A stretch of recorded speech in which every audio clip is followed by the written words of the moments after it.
তারেক রহমানের বাসার সামনে নেতাকর্মীরা গণসংবর্ধনায় নেতাকে ভালোভাবে দেখতে পায়নি, তাই বাসার সামনে এসেছি। বিএনপির ভারপ্রাপ্ত চেয়ারম্যান তারেক রহমানকে দেখতে আজ শুক্রবার সকাল থেকেই বাসার সামনে আসছেন নেতাকর্মীরা। সকালে গুলশান অ্যাভিনিউর 196 নম্বর বাড়ির সামনে এমন চিত্র দেখা গেছে। বাসার সামনে আসা নেতাকর্মীদের অনেকে বলছেন, গণসংবর্ধনায় লাখ লাখ মানুষের মাঝে তারেক রহমানকে ভালোভাবে দেখতে পাননি, এজন্যই সকালে গুলশানের বাসার সামনে এসেছেন তারা।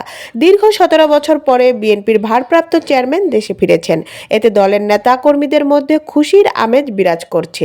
মোহাম্মদ ইসমাইল এসেছেন বগুড়ার শিবগঞ্জ উপজেলা থেকে। তিনি বলেন, গতকাল সংবর্ধনায় এসেছিলাম, নেতাকে ভালোভাবে দেখতে পাইনি, এজন্য বাসার সামনে এসেছি।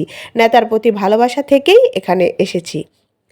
সকাল থেকে দুপুর 12টা পর্যন্ত বাসার সামনে অবস্থান করে দেখা যায় চেয়ারপারসন সিকিউরিটি ফোর্সের সিএসএফ সদস্যদের পাশাপাশি পুলিশ, র্যাব, আইনশৃঙ্খলা রক্ষাকারী বাহিনীর সদস্যরা বাসাটি নিরাপত্তায় রয়েছেন। বাসার সামনে রাখা হয়েছে তারেক রহমানের বহনকারী লাল সবুজ রঙের বাসটি। দেশের বিভিন্ন স্থান থেকে আসা নেতাকর্মীরা বাসার সামনে আসছেন।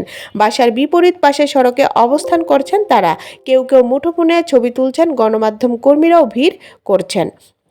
তারেক রহমানকে দেখতে সকালে বাসার সামনে আসেন ফেনী জেলা বিএনপির সদস্য মোহাম্মদ মাইনুদ্দিন। তিনি প্রথম আলোকে বলেন, সংবর্ধনায় অংশ নিতে 2 দিন আগে ঢাকায় এসেছি। চেয়ারম্যান সাহেবের বাসার সামনে ভিড় না করার জন্য দলীয় নির্দেশনা আছে, তারপরও এক নজর দেখার জন্য এসেছি। তারেক রহমান আজ বাদ জুম্মা বেলা 2টার দিকে শহীদ রাষ্ট্রপতি জিয়াউর রহমানের কবর জিয়ারত করবেন। এরপর তিনি সাভারে জাতীয় স্মৃতিসৌধে মুক্তিযুদ্ধ ও শহীদদের প্রতি শ্রদ্ধা নিবেদন করবেন। The wall news.